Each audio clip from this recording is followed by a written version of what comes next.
Their vocals blended in perfect unison, lighting up stages with harmonies that chilled us. However, behind the Grammys and viral successes, Pentatonix members fought silent conflicts that were rarely seen by the public. Fame arrived quickly, but with it came the stress, suffering, and silent disintegration of their flawlessly manicured façade. This is the hidden tragedy that lies underneath the Pentatonix that we believe to be real. They appeared to be invincible. Acapella was reinvented by 5 voices, no instruments, and unadulterated ability. Pentatonix appeared to be the ideal group, selling out world tours, garnering Grammys and winning NBC's The Sing-Off. A close-knit family of musicians riding the viral fame wave. On stage, their chemistry was amazing. Their grins are contagious. However, the footage that was obtained by the cameras only told half the story, as is the case with many incidents in the entertainment industry. Behind the harmonies were scars, unsaid conflicts, and personal struggles that ran counter to the ideal of the public. Members struggled with mental health issues, fan pressure, personal identity, and the burden of constantly having to be on.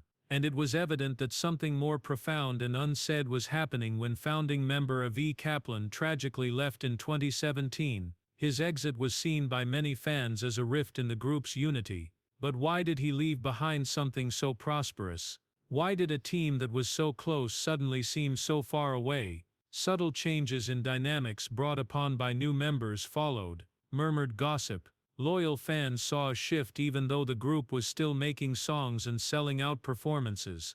A slight dimming of the spark occurred. If you looked closely enough, you could see the fissures. The true sadness, however, was that more than one individual left. It was about the invisible weight that each member carried in their own unique way. The kind of strain that arises when your passion turns into your source of income, when your creativity is demanded, and when your private struggles are repressed behind the scenes. And one reality comes to light as we dissect their journey, the suffering, the sacrifices, and the choices made behind closed doors. The music doesn't always reflect the cost of harmony. What actually transpired behind the scenes at Pentatonix then? What made Avi leave?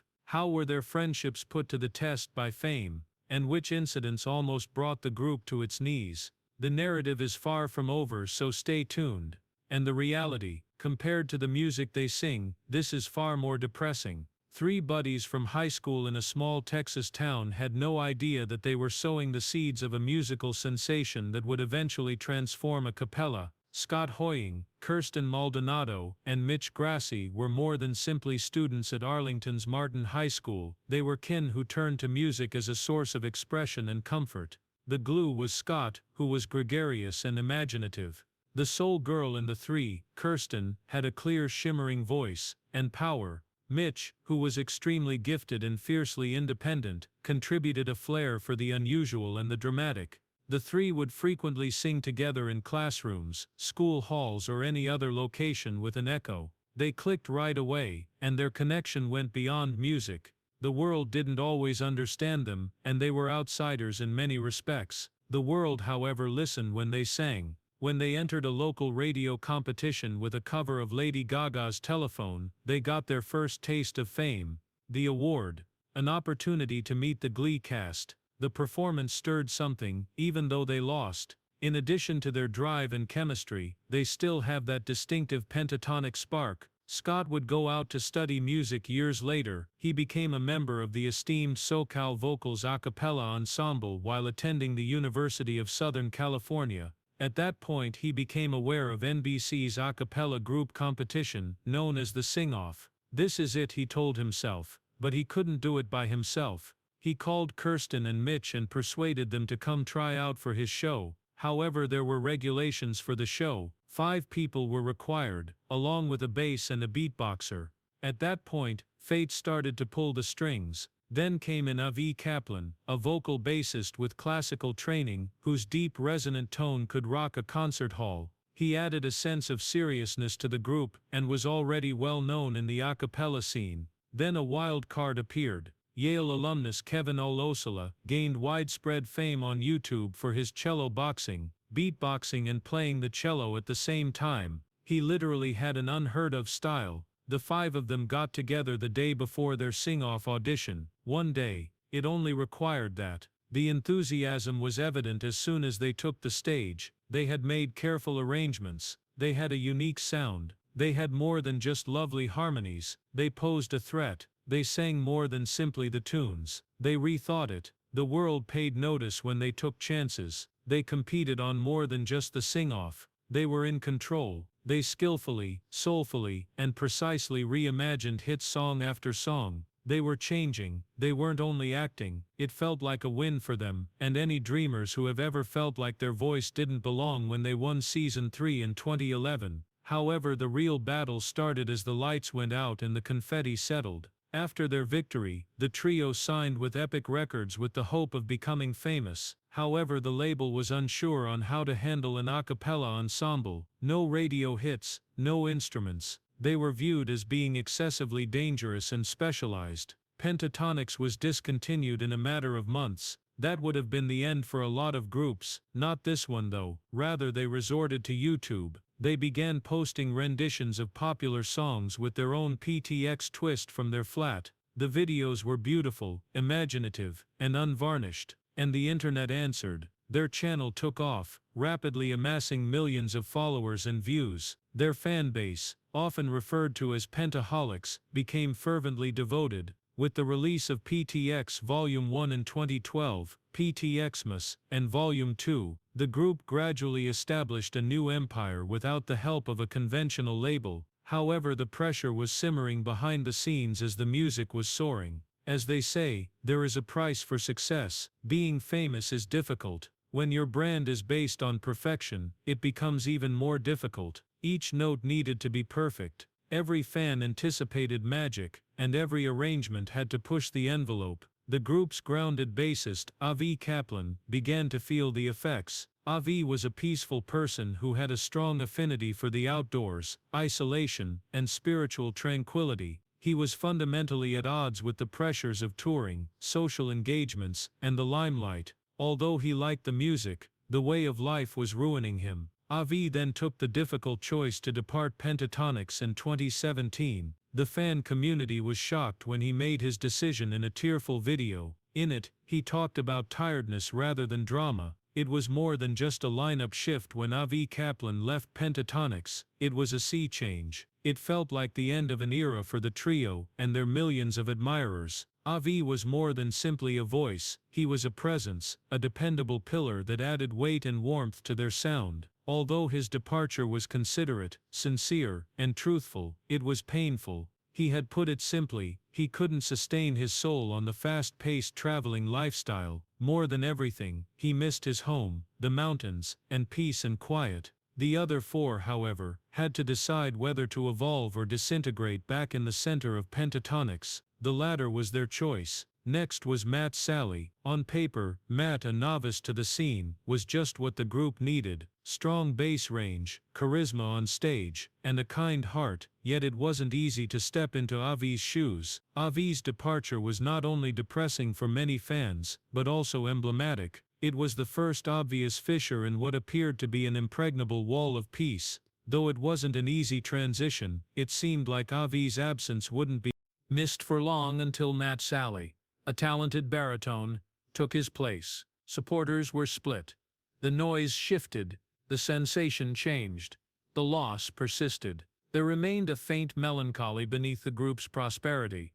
Despite their ongoing successful album releases, international tours and accolades, including 3 Grammys, the kind of pain that results from transition rather than failure. Supporters weren't convinced. Comparisons were unavoidable. And as a new organism, the group had to learn how to breathe internally. It was now necessary to reevaluate what had previously been natural and instinctual. Nevertheless, the gang continued to advance. Chart-topping singles like Attention and Havana were recreated in their daring album PTX Presents, Top Pop Volume 1. The arrangements were bold, and the harmonies were clear. However, there were increasing pangs beneath the polish. It is a delicate task to learn to fit in with a new member in a genre where every voice is heard. Beyond the music, they were also getting over the loss of a buddy. One of the first 5 was Avi. It is impossible to replace his humor, profundity, and emotional intelligence. Fans also sensed it. Some longtime listeners lamented what seemed like the death of a family member, while Matt provided new vitality. Although there was a lot of love for Avi and Matt in the video comment sections, it was obvious that something had changed permanently. However, Pentatonix's tenacity is what really sets them apart, not just their skill. Pentatonix was well known and had sold out globe tours, new Christmas albums at the top of the charts and millions of views on YouTube. However, the members were under a great deal of pressure behind their faultless performances. The group's emotional leader for a long time was Scott Hoying, the always smiling frontman, but it was draining to bear that burden. The group's aspirations expanded along with it. Tighter scheduling, less breaks and more material. And even though they cherished their fans, their creative souls started to suffer from the never-ending hustling. Known for his edgy style and ethereal vocals, Mitch Grassi also started figuring out who he was outside of PTX. In order to express their more creative pop-driven personalities, he and Scott founded the musical group Superfruit as a side project. It was a necessary outlet, a place to breathe, rather than a rejection of Pentatonix. The group's lone female member, Kirsten Maldonado, also began to take risks. She experimented with a different sound, one that was more in line with mainstream pop and R&B, and recorded solo music. This was Kirsten's way of taking back her own voice. Long-term participation in an ensemble required you to occasionally silence certain aspects of yourself in order to maintain harmony. She was now curious to see what would happen if she sang from the heart. Beatboxer Kevin Olasola, who plays the cello, continued to be the group's constant beatboxer.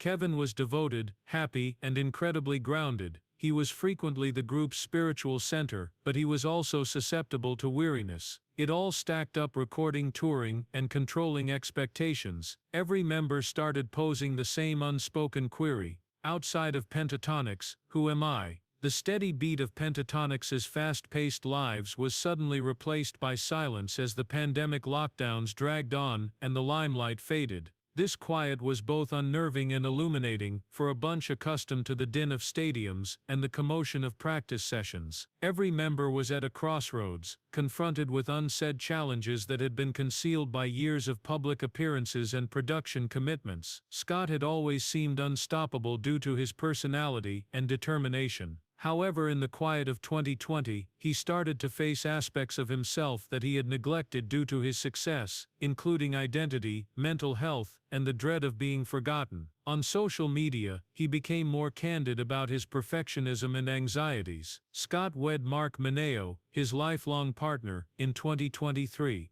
The lavish and private wedding was a significant turning point in his life as well as a representation of love and prominence. However, Scott acknowledged in interviews that the demands of leading Pentatonix and the need to constantly deliver left him exhausted, even when he was in love. His smile persisted, but it concealed a burden of emotion that took years to identify. Always audacious and mysterious, Mitch took advantage of the pause to grow. During the COVID-19 epidemic, he started a solo project called Mesa, delving into a darker, more electronic sound under this name, launching the Roses EP in August 2021. It was intensely personal, edgy, and unrepentant. Beyond the confines of Pentatonix, the project gave Grassi the opportunity to explore topics of identity and individual expression. Mitch experimented with freedom in his music and fashion. Loneliness was accompanied by creativity, emotion, and freedom. He spoke in interviews to the challenges of vulnerability and the challenge of constantly being on in a polished industry. This change was significant to followers who had followed him since he was a teenager. Mitch was emancipating himself, not merely singing.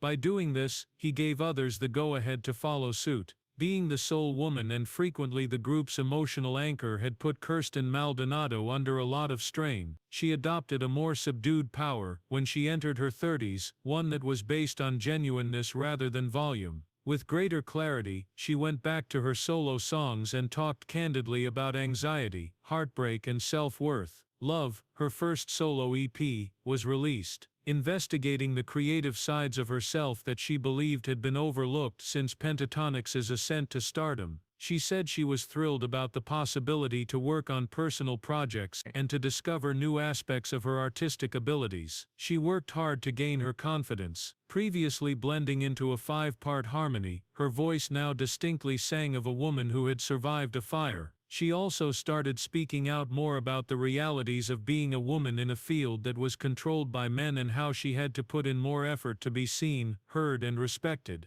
Kevin Olasola placed a strong emphasis on his family and beliefs. His objectives were refocused when he became a father during the epidemic, a life-changing event. His priorities shifted to motherhood, spiritual well-being, balance, and preserving his identity while playing the part of Pentatonix. On May 9, 2025, he released Dawn of a Misfit, his first solo album. He talked about the album's influence in interviews, particularly a line from Jay-Z's 2009 song Onto the Next One, which urged him to embrace sincerity and personal growth. The CD showcases his distinctive beatboxing and cello approach and includes a wide range of music, including pop tunes, classical samples, and instrumental covers. In addition, Olasola wrote a moving song on his experiences as a father and dedicated it to his daughter Kaya. Kevin was the group's constant musical and emotional heartbeat, always the quiet warrior. He was more than just a beatboxer now though, he was a purpose-driven individual. When Matt Sallie initially joined the group, he was under a lot of strain. Avi's shadow persisted. However, Matt evolved from the newcomer to a full-fledged family member over time. His voyage was maybe the most modest on the outside but the most significant on the inside. He gradually assimilated into the Pentatonix brand, developed his own fan following, and gained the group's respect. Nevertheless, Matt struggled with imposter syndrome. He has recognized in interviews the emotional road of proving himself to himself as well as to his admirers. On January 2, 2022, he wed Sarah Bishop, and the two of them have a daughter. Sallie has become into a crucial member of Pentatonix, helping the band grow and preserving strong bonds with other participants. In addition to being a Grammy-winning ensemble, Pentatonix is a cultural icon 12 years after their sing-off debut. They popularized Acapella and helped it become viral. They made a name for themselves in a field that claimed vocal-only music was unprofitable and disproved that assertion. However, their legacy extends beyond music. Not only did Pentatonix endure member turnover, fatigue, and changes in the industry, but they also changed. Their narrative is one of metamorphosis, how 5 individuals come to be truthful, grieve, mature, and still sing despite everything. They demonstrated to the world that harmony is a state of being, rather than merely a musical concept. It takes effort to achieve true harmony. It entails giving each voice room, maintaining tension without losing it, and paying close attention to one another as well as to sounds. Pentatonix is still doing international tours as of 2024. Their holiday specials are still a mainstay of the time of year. Once uncommon, new original songs are now more frequently released and provide insights into the group's depth of emotion and creative aspirations beyond covers. Intentional music that prioritizes quality over quantity, more solo endeavors, more partnerships, and perhaps fewer albums have all been alluded to. They also appear to be more grounded, less concerned with following algorithms, and more concerned with connection, honesty and artistic integrity, the things that really count. But what does the Pentatonix have in store? Perhaps another Grammy, another comeback, or finally, a dignified farewell. For the time being, however, Pentatonix continues to be a living, breathing example of what it means to maintain harmony during healing, heartbreak, and all stages in between.